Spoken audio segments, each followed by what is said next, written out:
Education RJ 27 में आप सभी का एक बार फिर स्वागत है।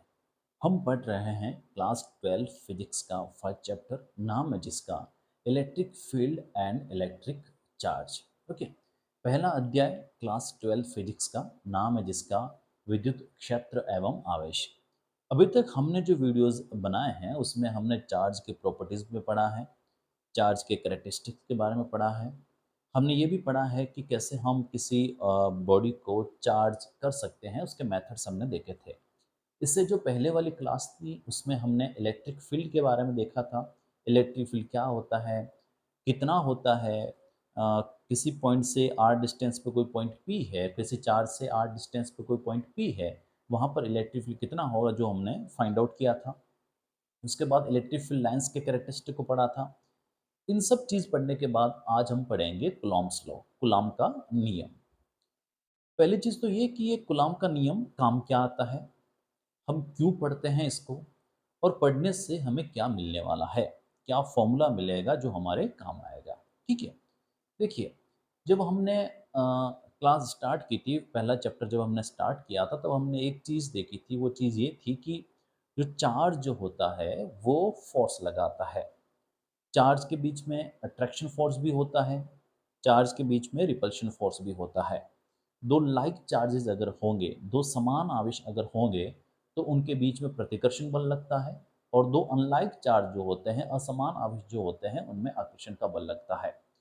और एक चार्ज पार्टिकल और एक न्यूट्रल, एक आवेशित कोई पार्टिकल है वो, और एक उदासीन कोई वस्तु है, तो उसके बीच में भी क्या होता है, अट्रैक्शन का फोर्स लगता है, आकर्षण का बल लगता है।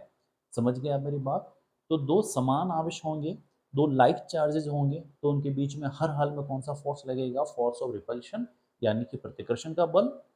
लेकिन फोर्स ऑफ अट्रैक्शन यानी कि आकर्षण बल जो है वो दो असमान आवेश के बीच में भी लग सकता है, और एक चार्ज पार्टिकल और एक न्यूट्रल के बीच में भी लग सकता है। इसीलिए तो जब हम छोटे थे और हम एक प्रैक्टिकल करते थे, स्केल को ऐसे रब करते बाल से, फिर कागज़ को चिपकाते थे, कागज़ उससे चिपक जाता था। क्योंकि स्केल को रब करने से क्या हुआ, या तो इलेक्ट्रॉन गए या इलेक्ट्रॉन आए। दोनों ही केस में क्या हो गया, वो स्केल जो थी वो कैसे होगी, चार्ज। कागज़ अभी भी क्या है, अभी भी वो न्यूट्रल है।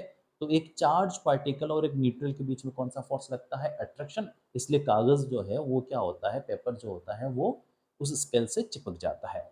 ये इलेक्ट्रोस्टैटिक फोर्स के कारण चिपक जाता है। तो मुद्दा ये है कि ये जो फोर्स लग रहा है, force of repulsion, force of attraction, वो लगता कितना है, उसका अगर मुझे वैल्यू पता करनी है, उसका मैग्नीट्यूड हमें चाहिए, तो कोई फॉर्मूला तो हमें चाहिए कि भाई हाँ, अगर ये दो चार्ज रखे हुए हैं तो इनके बीच लगने वाला फोर्स इतना होगा और इसकी डायरेक्शन इतनी होगी। तो ये जो फोर्स है, इसका मैग्नीट्यूड, इसकी डायरेक्शन हमने हमें किसने बताई थी, कुलॉम्स ने बताई थी। इसलिए हम क्या करते हैं, कुलॉम्स लॉ को पढ़ते हैं। ठीक है, समझ में आई बात इतनी सी। अच्छा, एक क्वेश्चन ये भी आता है, नहीं आता है तो अब आना चाहिए माइंड में, कि क्यों लाइक चार्जेस, समान आवेश के बीच में रिपल्शन होता है, और क्यों अनलाइक असमान आवेश के बीच में अट्रैक्शन होता है। What is the reason behind it that the like charges repel each other and unlike attract each other? What is the fundamental concept behind it?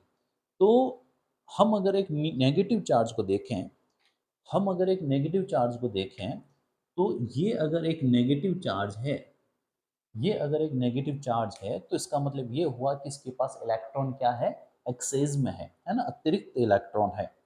और अगर ये एक पॉजिटिव चार्ज है, तो इसका मतलब ये हुआ कि जितने इलेक्ट्रॉन इसको न्यूट्रल होने के लिए चाहिए, उससे भी इसके पास क्या है, कम इलेक्ट्रॉन है। तो पॉजिटिव साइन जो है वो क्या शो करता है, absence of electron, lack of electron, electron की कमी।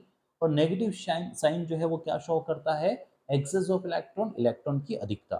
अच्छा, दुनिया की हर चीज जो है वो कैसे रहना चाहती है, न्यूट्रल रहना चाहती है। अब ये न्यूट्रल कैसे होगा, इसके पास जो एक्सेस इलेक्ट्रॉन है उसको क्या कर दे, ये रिमूव कर दे, उसको निकाल दे।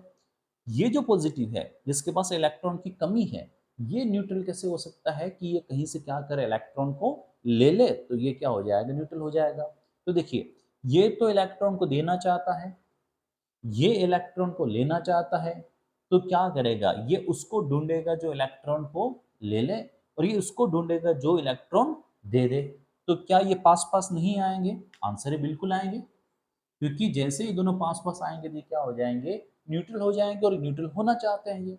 ठीक है। तो देखिए ये माइनस ये प्लस, तो इनके बीच में क्या हुआ, पास पास आने का मतलब क्या हुआ, अट्रैक्शन हुआ। तो अनलाइक चार्जेस जो है उनके बीच में कौन सा फोर्स लगता है, अनलाइक चार्जेस के बीच में फोर्स ऑफ अट्रैक्शन लगता है।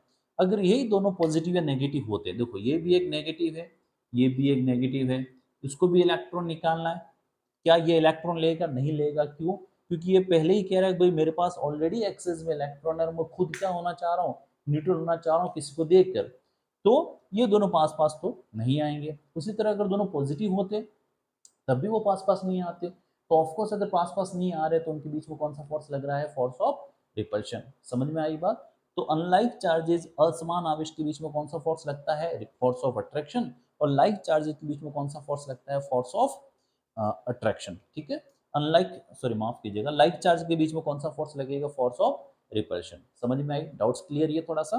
तो अब वो फोर्स होता कितना है, मैग्नीट्यूड कितना होता है, जो हमें देखना है। ठीक है। तो पढ़ने क्या जा रहे हैं हम, कूलॉम्स लॉ। देखिए कूलॉम्स लॉ पढ़ने से पहले एक छोटा सा डाउट, एक छोटा सा कॉन्सेप्ट हम क्लियर कर लें। हम पढ़ रहे हैं यहाँ पे पॉइंट चार्ज, किसको पढ़ रहे हैं, पॉइंट चार्ज। हिंदी में क्या बोलते हैं इसको, बिंदु आवेश। तो जब भी हम कूलॉम्स लॉ पढ़ेंगे तो हम ये बोलेंगे कि there are two point charges, है ना, यहाँ पर दो बिंदु आवेश है, ऐसा बोलेंगे, ऐसा बोलते हैं। तो पॉइंट चार्ज का मतलब क्या हुआ, देखो पॉइंट चार्ज का मतलब ये हुआ कि ये रहा पॉइंट और ये रहा चार्ज। इसका मतलब ये हुआ कि इस चार्ज की साइज बहुत कम है। बहुत कम होने का फायदा ये हुआ कि जब हम इसके इलेक्ट्रिक फील्ड की डायरेक्शन देखेंगे तो हम किसी एक डायरेक्शन में इलेक्ट्रिक फील्ड की डायरेक्शन को एज्यूम कर सकते हैं, क्योंकि ये चार्ज बहुत छोटा है।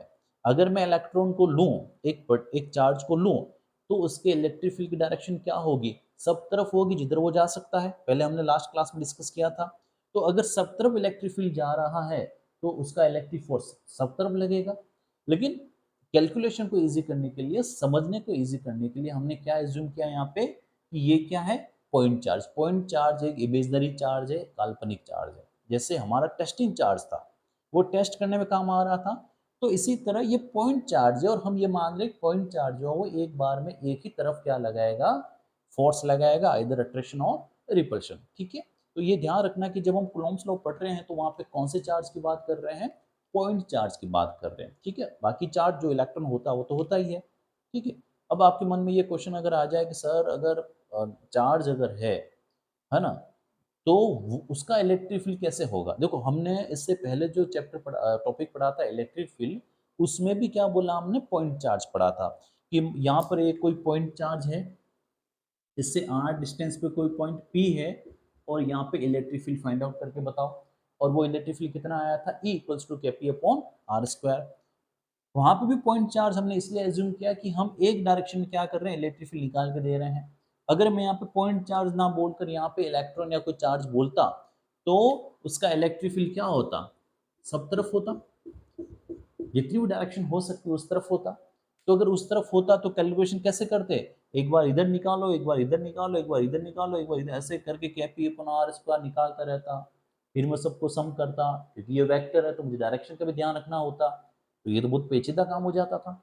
इसके लिए फिर हम कहाँ गए थे, गॉस के पास गए, और गॉस ने एक चुटकी में क्या कर दिया, इस प्रॉब्लम को सॉल्व आउट कर दिया। और उन्होंने बोला चलो ठीक है आ जाओ, हम इलेक्ट्रिक फील्ड आपको निकाल के दे देंगे, चाहे वो कितनी ही डायरेक्शन क्यों ना हो, है ना। तो जब हम गॉस लॉ पढ़ेंगे तब हम उस बात को और डिस्कस करेंगे। ठीक है। तो ये पॉइंट चार्ज का कुछ कॉन्सेप्ट समझ में आया आपको। ठीक है।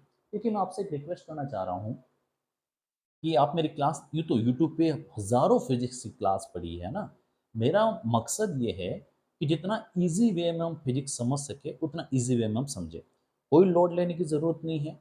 और आप 12 के बाद चाहे कोई भी कंपटीशन एग्ज़ाम दोगे, है ना, चाहे नीट हो, मेडिकल का हो, जो भी एग्ज़ाम हो, बिना समझे आप किसी भी एग्ज़ाम को क्लियर नहीं कर सकते।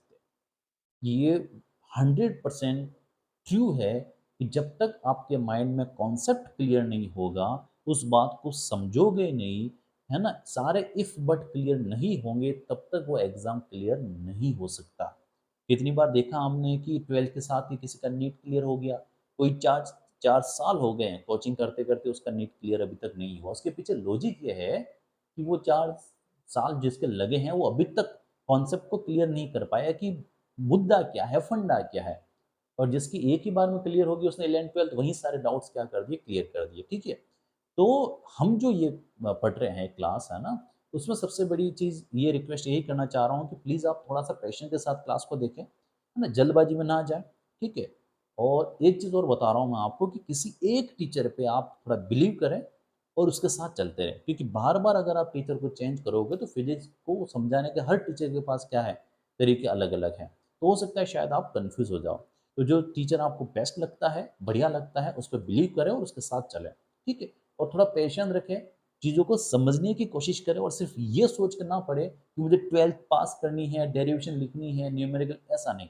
आपको इस फिज़िक्स के बदौलत आगे बहुत कुछ काम करने हैं और वो बहुत कुछ काम कब होंगे जब आपने फिज़िक्स को अच्छी तरह समझ रखा हो, ठीक है?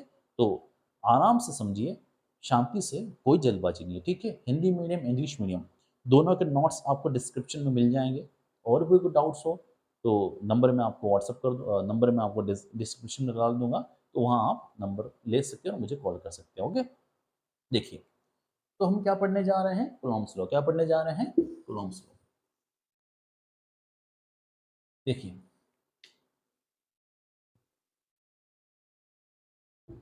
हिंदी में क्या बोलेंगे इसको? कूलाम का नियम। क्या बोलेंगे इसको हम? कूलॉम्स का नियम, है ना? कूलॉम्स लॉ, और हिंदी में क्या बोलेंगे इसको? कूलाम का नियम, ठीक है? तो कूलाम का नियम ये कहता है कि देखो, मेरे पास 2 पॉइंट चार्ज है। क्या है मेरे पास? 2 पॉइंट चार्ज Q1 और Q2। ये 2 पॉइंट चार्ज है मेरे पास। इन दोनों चार्ज के बीच की डिस्टेंस कितनी है? R। कितनी डिस्टेंस है दोनों चार्ज के बीच की? R डिस्टेंस है, ठीक है? तो ये दो चार्ज है, इनके बीच जो फोर्स लग रहा है वो फोर्स कितना होगा? तो कूलॉम ये बोलते हैं कि इनके बीच में जो फोर्स लगेगा वो दोनों के मैग्नीट्यूड के प्रोडक्ट के क्या होगा? प्रोपोर्शनल होगा, यानी कि दोनों के परिमाण के गुणनफल के क्या होगा? समानुपाती होगा। There are 2 point charges separated by the very small distance r. The force between two charges is directly proportional to the product of magnitude of both charges and inversely proportional to the square of distance between them. दोनों के बीच के दूरी के क्या होता है? वो व्युत्क्रमानुपाती होता है। समझ में आ गई यहाँ तक बात? ठीक है। अब देखिए, जब भी आपको फिजिक्स में किसी भी फॉर्मूला में प्रोपोर्शनल का साइन मिलता है तो आपको एक डाउट क्लियर करना है कि यहाँ कुछ न कुछ बात अधूरी है जो बतानी है ना? जब भी प्रोपोर्शनल आता है इसका मतलब यहाँ पे कोई ना कोई एक चीज, एक क्वांटिटी और आएगी जो इसको क्लियर कर लेगी, ठीक है? देखिए, दो चार्ज हैं Q1 Q2। Q1 Q2 पे फोर्स लगा रहा है, Q2 Q1 पे फोर्स लगा रहा है। और हमने इससे पहले वाली क्लास में ये देखा था कि अगर एक फोर्स एक ऑब्जेक्ट किसी दूसरे ऑब्जेक्ट पे फोर्स लगाता है और वो विदाउट एनी कांटेक्ट लगा रहा है तो इसका मतलब ये हुआ कि दोनों का क्या है? फील्ड है। और वो दोनों फील्ड जब एक दूसरे के कांटेक्ट में आते हैं तो वो फील्ड के कारण क्या लगता है? फोर्स लगता है। तो अगर ये r डिस्टेंस पे दोनों चार्जेस हैं, दोनों पॉइंट चार्जेस हैं और ये एक दूसरे पे अगर फोर्स लगा रहे हैं तो Q1 का भी अपना एक इलेक्ट्रिक फील्ड होगा E1, Q2 का भी अपना इलेक्ट्रिक फील्ड होगा E2, और E1 E2 क्या हो रहे हैं? ओवरलैप हो रहे हैं, इसलिए क्या हो रहा है? एक दूसरे पे ये चार्ज लगा रहे हैं। इतना तो क्लियर हो गया, ठीक है। अब देखिए, ये फील्ड यहाँ पे जा रहा है, ये फील्ड यहाँ पे जा रहा है, तो जब फील्ड के कारण एक दूसरे पे फोर्स लगा रहे हैं तो हमें ये भी देखना पड़ेगा कि दोनों चार्ज के बीच में कौन सा मटेरियल हमने भर रखा है, जिससे ये पता चले कि कितना इजी वे में ये फील्ड आपस में ओवरलैप कर रहे हैं, आपस में इंटरेक्ट कर रहे हैं। समझ में आएगी बात? मैं कैसा ऑब्जेक्ट रख दूं जिससे ना ये फील्ड इधर जा रहा है ना ये फील्ड इधर जा रहा है, तो कौन कितना फोर्स लगेगा? हमने कहा फोर्स लगेगा ही नहीं। क्यों? क्योंकि इंटरेक्ट हुआ ही नहीं दोनों इलेक्ट्रिक फील्ड में। समझ में आ गई बात? तो हमने ये तो बता दिया कि अगर दो पॉइंट चार्जेज है जिनके बीच की डिस्टेंस अगर r है तो उनके बीच लगने वाला फोर्स जो है वो दोनों चार्जेस के मैग्नीट्यूड के प्रोडक्ट के प्रोपोर्शनली होगा। दोनों आवेशों के परिमाण के गुणनफल के समानुपाती होगा, वो उनके बीच की दूरी के वर्ग के क्या होगा, व्युत्क्रमानुपाती होगा। लेकिन क्या बात अधूरी है, ये बात अधूरी है कि इनके दोनों के बीच में मीडियम कौन सा बर रखा है हमने। तो मीडियम के लिए हम क्या करते हैं, कांस्टेंट यूज करते हैं। उस कांस्टेंट को बोलते हैं कूलॉम्स कांस्टेंट। क्या बोलते हैं इसको, कूलॉम कांस्टेंट। और वो क्या है, के। क्या है, के। तो के इक्वल्स टू क्या हो जाएगा, के इक्वल्स टू हो जाएगा Q1 Q2 upon r square. समझ में आई बात नहीं से आपको। तो यहाँ पे के क्या शो कर रहा है, यहाँ पे के ये शो कर रहा है कि दोनों के बीच में कौन सा मीडियम हमने प्लेस कर रखा है। ठीक है, तो अब मीडियम को बताएंगे कैसे, तो कैसे बताएंगे, F equals to 1/4 pi epsilon naught Q1 Q2 upon r square. यहाँ तक बात क्लियर हुई। अब ये देखिए, ये जो एप्सिलॉन नॉट जो है वो क्या बताता है, वो बताता है मीडियम की प्रेजेंस। एप्सिलॉन नॉट क्या बताता है, मीडियम की प्रेजेंस। अगर कोई मीडियम नहीं है, वैक्यूम है ना, तो हम क्या लगाएंगे, नॉट। और अगर कोई मीडियम है तो उसके लिए क्या करेंगे, हम एम का यूज करेंगे। ठीक है, अभी परमिटिविटी क्या होती है इस पर भी मैं आ रहा हूं अभी, है ना। तो अगर वैक्यूम है दोनों के बीच में, कोई मीडियम नहीं है, तब इस के की वैल्यू फिक्स होती है। और वो वैल्यू कितनी होती है, वो होती है 9 × 10⁹ newton metre square upon coulomb square. ये कब की वैल्यू है, जब हमने क्या रखा है, दोनों पॉइंट चार्ज के बीच में क्या भर रखा है हमने, वैक्यूम फिल कर रखा है। ठीक है, तो ये हमारा क्या मिल गया, फॉर्मूला मिल गया। और वो फॉर्मूला क्या रहा, F equals to 1/4 pi epsilon naught Q1 Q2 upon r square, जहाँ पे Q1 Q2 दोनों चार्ज के मैग्नीट्यूड है। 1/4 पे एप्सिलॉन नॉट में एप्सिलॉन नॉट क्या बताता है, परमिटिविटी बताता है, विद्युतशीलता बताता है किसकी, एप्सिलॉन नॉट इसका मतलब किसकी बताएगा, वैक्यूम की बताएगा। और अगर कोई मीडियम रखते तो वो मीडियम की बताता। मान लो इनके बीच में कोई मीडियम रखा हुआ है, तो फॉर्मूला में क्या चेंज आएगा, फॉर्मूला में चेंज आएगा, F equals to 1/4 pi epsilon M, M for medium, Q1 Q2 upon क्या हो जाएगा, ये आर स्क्वायर। ठीक है, समझ में आई बात इतनी सी। अब देखिए, अब हमें ये कंपेयर करना है कि जब मीडियम नहीं रखा था तब कितना फोर्स लग रहा था चार्ज के बीच में, और मीडियम रख दिया तब कितना फोर्स लगा, कम लगा या ज्यादा। तो मैं इस बात को कैसे देखेंगे, इस बात को हम ऐसे देखेंगे कि देखिए, अगर मैं मीडियम की परमिटिविटी और वैक्यूम की परमिटिविटी का रेशो देखूं, तो वो मुझे मिलता है एप्सिलॉन आर। और एप्सिलॉन आर को कहते हैं रिलेटिव परमिटिविटी, अपेक्षित विद्युतशीलता। किसका कंपैरिजन है वो, एप्सिलॉन एम और एप्सिलॉन नॉट का। ठीक है, तो एप्सिलॉन एम इक्वल्स टू क्या हो जाएगा, एप्सिलॉन आर एप्सिलॉन नॉट। तो यहाँ पे प्लेस कर दो वैल्यू, वह F equals to 1/4 pi epsilon naught epsilon r Q1 Q2 upon r square. तो देखिए ये कितना हो गया, F equals to 1/4 pi epsilon naught Q1 Q2 upon r, क्या हो गया F, और ये क्या हो गया एप्सिलॉन। समझ में आई बात आपको।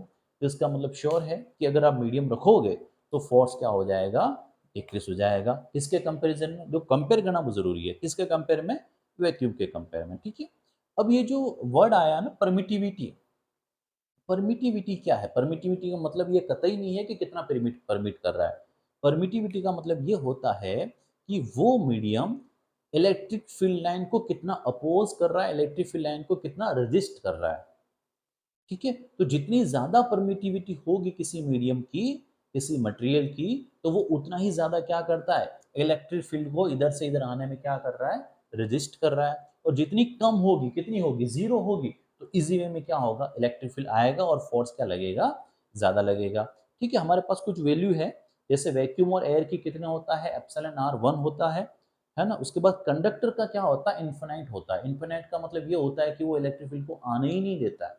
अब देखो, एक कॉन्सेप्ट कितनी बार आता भी है कि किसी कंडक्टर के अंदर इलेक्ट्रिक फील्ड कितना होता है, तो हमारा आंसर ये होता है कि किसी कंडक्टर के अंदर इलेक्ट्रिक फील्ड कितना होता है, जीरो होता है। क्यों होता है जीरो, इसको देखिए, या यूं भी देखेंगे हम कि अगर मैं यहाँ पर कोई एक कंडक्टर रख दूं, कॉपर प्लेट रख दूं, तो दोनों के बीच में इलेक्ट्रिक फील्ड कितना लगेगा, और वो लगेगा इलेक्ट्रिक फील्ड जीरो। कितना लगेगा, जीरो। ऐसा क्यों होता है देखिए आप, ये मेरे पास एक कोई कंडक्टर है, इसके पास ह्यूज अमाउंट में क्या है, इलेक्ट्रॉन्स है, इलेक्ट्रॉन मूव कर रहे हैं, लेकिन ये क्या है, ये न्यूट्रल है, ये क्या है, न्यूट्रल है।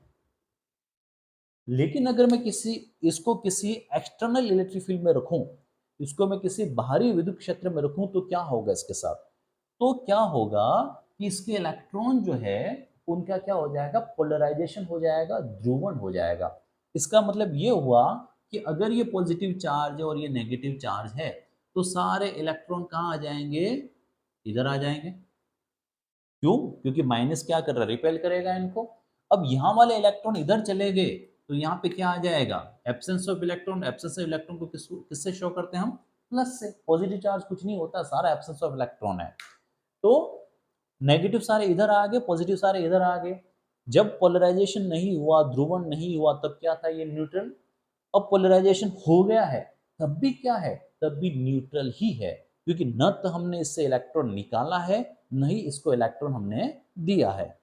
समझ में आ गई बात। लेकिन हुआ ये कि देखो, इलेक्ट्रिक फील्ड लाइन कहाँ से निकलती है, पॉजिटिव चार्ज से, कहाँ जाती है, नेगेटिव चार्ज में। तो इलेक्ट्रिक फील्ड लाइन कहाँ से निकली, पॉजिटिव से, कहाँ चली गई, एंड हो गई नेगेटिव के पास, सरफेस पे। ये सरफेस है किसी मेटेलिक सरफेस का, तो प्लस वाली आई और यहीं पे क्या होगी, एंड होगी। समझ में आएगी बात। इसका देखें, इधर वाली प्लस कहाँ चलेगी, माइनस के पास चलेगी। तो हमने ये देखा कि सरफेस तक तो आई इलेक्ट्रिक फील्ड लाइंस पॉजिटिव से नेगेटिव, लेकिन आगे ना जा पाई। क्यों, क्योंकि वहीं जाके क्या हो गई, वो सारी न्यूट्रल हो गई। तो उस कंडक्टर के अंदर इलेक्ट्रिक फील्ड कितना रहा, कंडक्टर के अंदर इलेक्ट्रिक फील्ड कितना रहा, जीरो। कितना रहा, जीरो। समझ में आ गई बात। माइनस से आई प्लस पे खत्म हो गई, प्लस से आई माइनस पे चली गई। अंदर इस मटेरियल के अंदर से इलेक्ट्रिक फील्ड लाइन कितनी गई, हमने कहा गई नहीं। समझ में आएगी बात। तो इससे ये प्रूव होता है कि किसी कंडक्टर के अंदर इलेक्ट्रिक फील्ड कितना होता है, जीरो होता है। तो ये यहाँ पे हुआ कि यहाँ से इधर इस Q1 से Q2 के पास कितनी इलेक्ट्रिक फील्ड लाइंस गई, हमने कहा कोई नहीं गई। क्यों नहीं गई, क्योंकि हमने बीच में क्या रख दिया, एक कंडक्टर रख दिया। समझ में आ गई बात। तो कोई पूछे आपसे कंडक्टर की परमिटिविटी कितनी होती है, कितना वो रोक सकता है, वो मैक्सिमम टू मैक्सिमम रोक सकता है। और कितना रोक सकता है, इन्फिनाइट रोक सकता है। इसलिए उसकी परमिटिविटी कितनी हो जाती है, इन्फिनाइट हो जाती है। बाकी वाटर की कितनी होती है, 80 होती है। माइका जो होता है अब्रक, उसकी कितनी होती है, 6 होती है। ये आपको याद रखना है। लेकिन आपको ये समझना जरूरी है कि जितनी ज्यादा परमिटिविटी होगी, उतना ही इलेक्ट्रिक फील्ड क्या हो जाएगा, इलेक्ट्रिक फील्ड कमजोर हो जाएगा, तो इलेक्ट्रिक फोर्स भी क्या हो जाएगा, कमजोर हो जाएगा। और ऐसा आपने मटेरियल रखा कि उसकी परमिटिविटी बहुत ज्यादा है, इन्फिनाइट है, तो फोर्स नहीं लगेगा। तो आपसे यहाँ पर एक डाउट आपका क्लियर होना चाहिए। अगर दो चार्ज इनके बीच में कोई कंडक्टर रखा हुआ है, हमने कोई मेटालिक सरफेस रखी हुई है, मेटालिक शीट अगर रखी हुई है, तो इनके बीच में लगने वाला फोर्स कितना हो जाएगा, जीरो हो जाएगा। ठीक है। तो एप्सिलॉन नॉट की वैल्यू भी है 8.85 इंटू 10⁻12। ठीक है, coulombs metre square, coulombs square upon newton upon metre square. ये आप देख लेना, नोट्स में आपको लिखी हुई सारी मिलेगी। तो ये समझ में आ गया आपको। चलें आगे। ठीक है। अब देखिए, ये हमने जो पढ़ा अभी कूलम्ब्स लॉ, वो पढ़ा हमने मैग्नीट्यूड की फॉर्म में। किस फॉर्म में पढ़ा, मैग्नीट्यूड की फॉर्म में। अब हम जो पढ़ने जा रहे हैं, वो पढ़ने जा रहे हैं हम इसका वेक्टर फॉर्म को। किसको पढ़ने जा रहे हैं, वेक्टर फॉर्म को। ठीक है।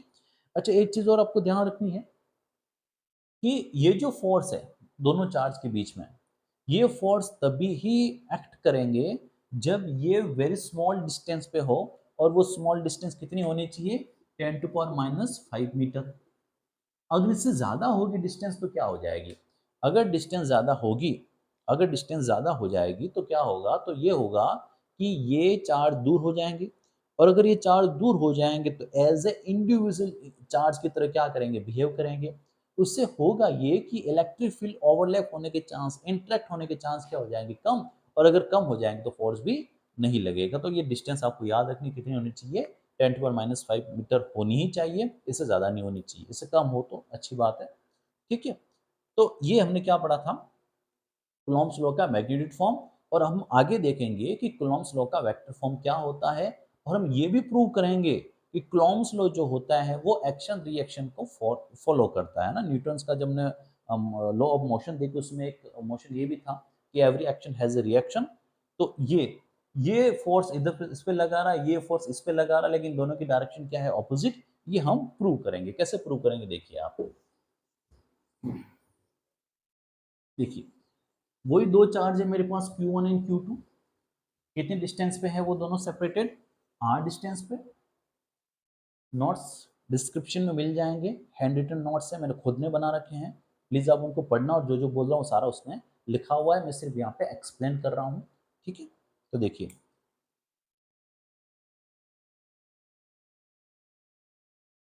ये Q1 है मेरे पास, ये मेरे पास Q2 है, डिस्टेंस कितनी है r, कितनी डिस्टेंस है r। ठीक है, अब देखिए हम ये बोल रहे हैं कि चार्ज वन पर, किस पे, वन पर, चार्ज वन पे चार्ज टू कितना फोर्स लगा रहा है, चार्ज वन पर चार्ज टू कितना फोर्स लगा रहा है, ये हमें देखना है। ठीक है, तो देखिए, तो एक चीज ध्यान रखना कि जो पहले आएगा ना उस पर होता है, हिंदी में याद रखना, पहला पर, यानी कि जो नंबर पहले लिख रहे हैं उस पर फोर्स लग रहा है। ठीक है, तो force on charge one due to two कितना होगा, वो होगा के Q1 Q2 upon r square. देखो जब इसको बार में बंद कर लेते हैं तो मॉड्यूलस अगर लगा देते हैं, इसका मतलब ये एक वेक्टर क्वांटिटी थी, लेकिन हमें अभी सिर्फ किससे मतलब है, इसके मैग्नीट्यूड से मतलब है, परिमाण से मतलब है, इसके डायरेक्शन से कोई मतलब नहीं है ना। तो क्या हो गया, के Q1 Q2 upon r square. अब देखिए किस पे लग रहा है फोर्स, वन पे लग रहा है, कौन लगा रहा है, टू लगा रहा है। तो फोर्स लगना स्टार्ट कहाँ से होगा, फोर्स लगना स्टार्ट होगा कहाँ से, टू से कहाँ तक जाएगा, वन तक जाएगा। समझ में आ गई बात, क्या बोला हमने कि जो फोर्स लग रहा है वो किस पे लग रहा है, चार्ज फर्स्ट पे लग रहा है, कौन लगा रहा है, चार्ज टू लगा रहा है। तो हमने क्या लिख दिया, वन टू, जो पहले आता है उस पर फोर्स लगता है। तो कितना हो गया, F vector one two equals to क्या, Q1 Q2 upon r square.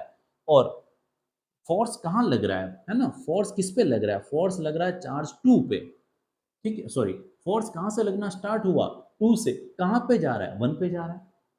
समझ में आ रही बात। अच्छा एक चीज ये सुनिए आप, कि जो दो फोर्स लग रहा है दोनों चार्जेस पे Q1 और Q2 पे, इस फोर्स की लाइन ऑफ एक्शन क्या है ना, किस क्रिया रेखा के अनुदिश काम करते हैं।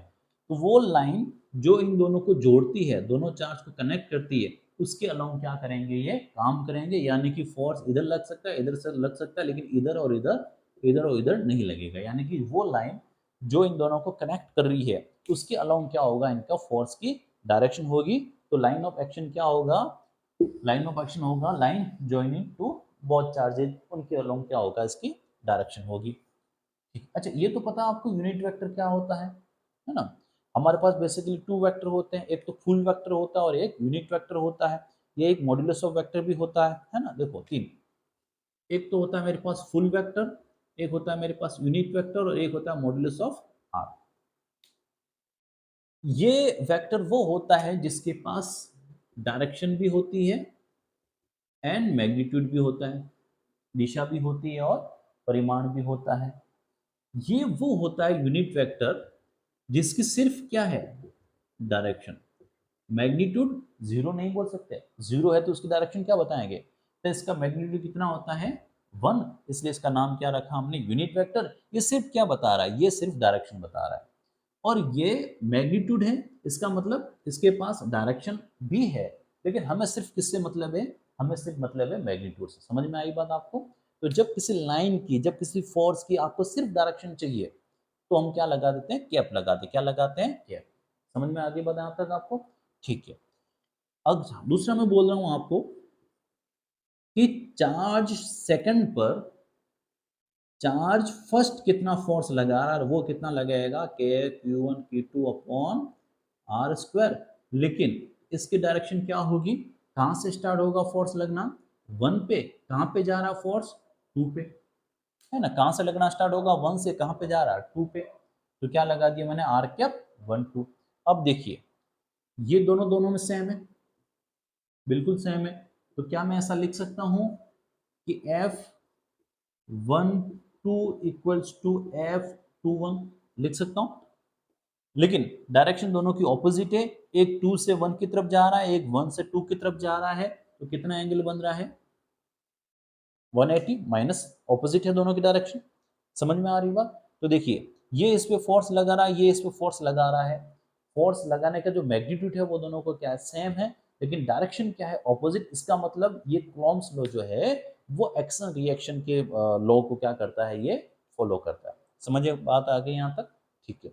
अब थोड़ा सा जो यूनिट वेक्टर है उसको हम सोल्व करके देख लेते हैं, और वो कितना होता है वो भी हम देख लेते हैं। तो देखिए क्या हुआ, एफ के Q1 Q2 upon modulus of are, और ये आर कैप। ठीक है। अब इस आर कैप को सोल्व कैसे करेंगे, देखिए ये सिर्फ डायरेक्शन बता रहा है, ये सिर्फ मैग्नीट्यूड बता रहा है, तो मिलके क्या बना देंगे, ये फुल वेक्टर। तो इस आर कैप की जगह मैं क्या लिख सकता हूं, r vector upon modulus of r लिख सकता हूं, बोलो बिल्कुल लिख सकता हूं। तो क्या हो जाएगा, ये F vector equals to k Q1 Q2 upon modulus of r, modulus of sorry r square, modulus of r square, और ये क्या हो जाएगा, आर वेक्टर। तो क्या इतना हो जाएगा, F vector equals to k Q1 Q2 upon are cube, और ये कितना हो जाएगा, आर वेक्टर। तो ये कौन सा फॉर्म हो गया इसका, वेक्टर फॉर्म हो गया। इसमें बात यही ध्यान रखनी है हमें कि ये एक्शन रिएक्शन के लॉ को क्या करता है, ये फॉलो करता है। न्यूटन्स के हमने थर्ड लॉ पढ़े थे मोशन के। फर्स्ट कौन सा है, लॉ ऑफ इनर्शिया, जड़त्व का नियम। सेकंड क्या लगा हमने, मोमेंटम कंजर्वेशन का लॉ। और थर्ड क्या था हमारे पास, एक्शन रिएक्शन का, जो इस कूलॉम्स लॉ भी क्या करता है, हमें फॉलो करता है। तो ये आपकी क्या हो गया, कूलॉम्स लॉ। चैप्टर के एंड में हम सब न्यूमेरिकल कॉन्सेप्चुअल क्वेश्चन सारे सॉल्व करेंगे, तो आप पूरी वीडियो देखिए। और अगर पसंद आती है मेरी ये टेक्निक, मेरा ये मेहनत, तो प्लीज़ लाइक सब्सक्राइब करें और शेयर करें। ओके, मिलते हैं नई वीडियो के साथ, तब तक बाय बाय।